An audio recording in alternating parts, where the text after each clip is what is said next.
Hi everyone, I'm doing the last drive in my Model 3 Performance 2021 with 120,000 miles. This is the last time I'm ever driving this car anywhere, and I'm currently driving it to a Tesla delivery center because I'm tired of waiting on the Cybertruck. We got no updates. I reserved that Cybertruck like the day that the presentation ended, the hour, like the same hour after the presentation. I already reserved it in November 2019.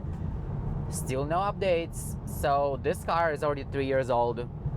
I've been driving it like crazy. This car has been everywhere. So this video is going to be like a little review and my thoughts about a car after 120,000 miles. So you can make a choice for yourself if you want to keep your car for that long or you want to get rid of it. This car has been to about 16 national parks, a lot of them multiple times, like Yosemite 6 times, Joshua Tree like 8 times to Joshua Tree, many times to San Diego, San Francisco, Oregon, like you name it. Just go to my channel and you will see a little bit like a preview of the trips that I'm going to, because a lot of the trips I'm not even filming. So anyways, the latest trip was last month. I went to Yosemite, and then from Yosemite I drove to Lake Tahoe, and then from Lake Tahoe I drove back to Los Angeles. So I also been in this car to Lake Tahoe like 4 times. Just so y'all know, that's like a 1,000-mile trip. It's been places. It have seen it all.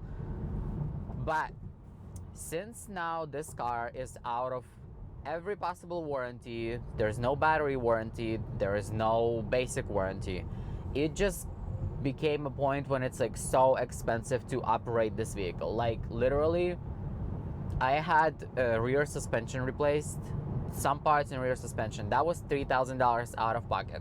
Then I had front controller module replaced.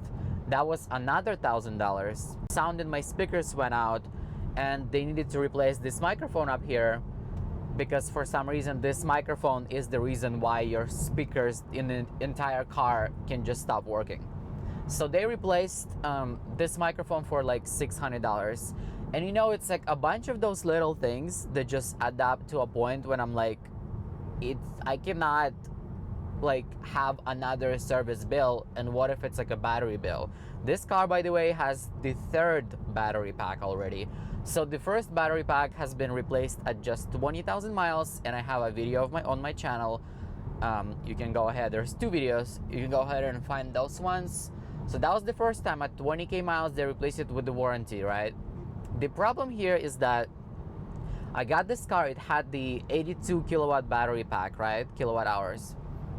When they replaced it with the warranty, they put a 75 kilowatt battery pack in here. So I immediately noticed this. I tried to literally talk to them about it, and they basically said that like in our terms or whatever, it says that we can by warranty replace your pack with like a similar pack. So like we don't have to replace it with like 82 kilowatt, which was so insane to me. If there's any like lawyers watching this, y'all need to look into that wording, because I cannot imagine having like your iPhone 15 being broken and then Apple is like, oh, we're just gonna give you an iPhone 14, because it's still an iPhone. It's like you're giving me a less performance battery pack. That whole thing pissed me off. So if there's any lawyers watching, please look into this. Keep in mind, when they replace a pack, they do not give you a new pack. They give you like the old packs. They're like, because they don't even make 75 kilowatts. So they give you like a remanufactured 75 kilowatt hour battery pack. So they gave me a remanufactured 75 kilowatt battery pack that really had only 69 kilowatt capacity, the capacity that I can use. And I literally noticed it immediately, because like the car, when I picked it up, it was charging up to like 79. Like that is a huge difference. So 10 kilowatt hours is like what, 30 miles of like highway driving at 80 miles an hour. That's like literally so significant, especially when I go on this like long trips all the time. So the pack that they replaced, remanufactured pack, was defective. So when it started rain in LA, somehow the water, so I guess when the car got flooded, there was maybe like a 1 feet of water just like flowing down like a mini river, okay? And that should never been a problem. But that pack got water damage inside the pack. So that was so traumatizing to replace, because the service center did not know what the issue is, because they tried. That took them 2 months. So I picked up my car in like March. Like, I picked up this car that we are in right now in March. It took them 2 months to figure out why is it shutting down. They replaced so many parts. They replaced literally every connector that you could think of, but the battery pack. So when they replaced everything and the car kept shutting down, they replaced the battery pack. That was $11,000 to replace it. I did not have to pay it, but that was $11,000. So yeah, this is the third battery pack. Once again, they replaced it with a remanufactured 75 kilowatt battery pack that also has 69 kilowatt of useful capacity. And you know, like at this point, I'm just like, I can't do this anymore. Personally, what I would recommend to you guys, to anyone who is thinking about keeping the car for like past the warranty, thinking that nothing gonna happen, trust me, everything will start happening at about 80,000 miles. I have had very major repairs done out of pocket at 80K. Like the rear suspension, the entire like setup of rear suspension was pretty much messed up by then. Because keep in mind, like even though it's a dual motor performance car, right?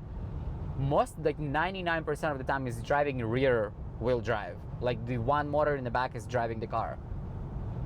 So the rear suspension was messed up. Then I had brakes in the front replaced for nearly $2,000, because you cannot just replace the calipers, you have to replace the entire thing, like the rotors as well, because they were cracked. You know, whoever tells you that, oh my god, Tesla brakes last literally like 1,000,000 miles, I'm like, please.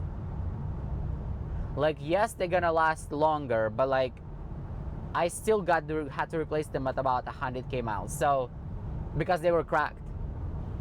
Maybe that we don't really like use the brakes, it also affects them, because like if you don't use the brakes that much, and then when you do have to use them, it's just easier for them to crack, because they're like all rusty and shit because they are not being used. So that's just my guess why they were cracked.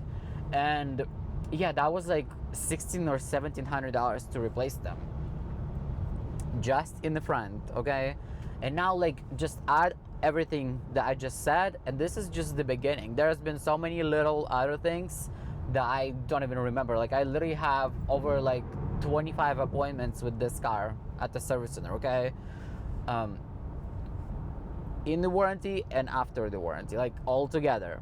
This is my second Tesla. If you don't know, if you've been to my channel, my first one was Model 3 long range all-wheel drive. This is the Performance. I got it because at the time they were running that promotion for like free supercharging for a year, and I was like, that's like a no-brainer. So this car, I believe, out of the door was $63,500. The Model Y that I'm about to pick up right now was like 59. So it's like cheaper, and this is not even including this 7,500 tax, right? This is just the price of the car with the 10.5% sales tax in California, in Los Angeles. But before the taxes, they gave me a huge discount on this Model Y. It has a blue color and it has a tow hitch. I don't care for the tow hitch, but they gave me a nearly $5,000 discount on this car, okay, off of the base price. So I'm like, I'd rather pick up this Model Y fresh, that has the warranty and everything, like no mileage on it, like it's saying on the documents that it's under 15 miles on it. I'm gonna film a video, go around the car, see if 3 years later they have improved the build quality, and I will make another video on the build quality and the pickup process of the Model Y Performance 2023. Yeah, so it has, I believe, high hardware 4 and all that stuff. So we're gonna like check it out. And once again, if you've been to my channel, you know that if there is an issue in my car, I will notice it. Like if there is a little rattle or misalignment, this car when I picked it up 3 years ago had literally misalignment in the steering wheel. Like the freaking, basically misaligned. It was misaligned at delivery. The car was misaligned at delivery. It was a pain to fix it. I had to go to like a third-party shop to get it fixed because Tesla is just not qualified to do alignments. I would never take it to Tesla to do alignments. They do not know how to do it. Regardless of which service center you go to, they do not know how to fix things. Point blank period. Like, trust and believe from somebody who has been a Tesla owner for years and years, okay? And has driven 120,000 miles in this car and 40,000 in my first Tesla. Like, I have more experience than you could think of, okay? I've seen it all. With that being said, if you're thinking about keeping your Tesla past the warranty, now, what I would say, do not. Like, get rid of that car once it passes the 50,000 miles, the basic warranty.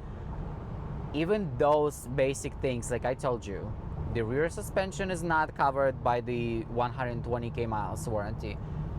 This speaker's not working is not covered. The computer is not covered. All of this shit is like thousands and thousands of dollars. So do yourself a favor. Don't take no risks. If you hear some stories of somebody with like a 300,000 miles Tesla that has no issues, please, like, it's a fucking unicorn. It's a unicorn. Just look at online videos of people. Literally everyone has some sort of issues. And this is just the thing that we all expect from a Tesla, because we know they have zero quality control, and that's it. Like, we driving these cars because we're just so used to great technology. And we also know that there are gonna be a lot of issues with the cars. So if you do not want to be footed with the fucking thousands of dollars service center bills out of warranty, get rid of your Tesla. Also, another reason I'm getting rid of this is that Highland, as we all know, the Model 3 Highland is about to come to the United States. They have lowered the prices for the Model 3s across the board in inventory. So they're trying to get rid of them as soon as possible, because apparently it's coming to America soon as well. It's already unveiled in Europe, in China, I believe, so they can already order it, the updated version. It's incredible. But I'm getting the Model Y before the Cybertruck. So Model Y is going to be hopefully the last Tesla I have to get before I get the Cybertruck. Because the moment the Cybertruck is out, I'm trading in that Model Y for the Cybertruck. So I'm trading in this car. They gave me quite an okay value for this one, surprisingly, with this many miles. So I'm trading in this car for the Model Y Performance, and just gonna keep it until I get the Cybertruck. That's literally the plan. I'm gonna take the Model Y on some trips just to compare, because, like, you know, I already know all the numbers on this vehicle. Like, I know how it behaves on road trips. It's just interesting to compare the Model Y, see if there is any efficiency differences in motors. There's probably is. 3 years later, they have to make some improvements. And obviously it has a bigger battery. It has 82 kilowatt compared to this month's 75. So I'm gonna take all that into consideration. But yeah, I'm gonna see you guys on the next video, picking up the Model Y, and I'm gonna go do entire walk around and try to find some issues upon delivery. I'm hoping and praying that there is no issues that I can literally like pinpoint immediately, because I really do not feel like dealing with service centers. So let's hope that 3 years later there is gonna be no misalignments, no fucking rattles and other shit. I'm gonna keep you guys updated. Check my next video. It's literally gonna be up right after this one. Okay, bye y'all.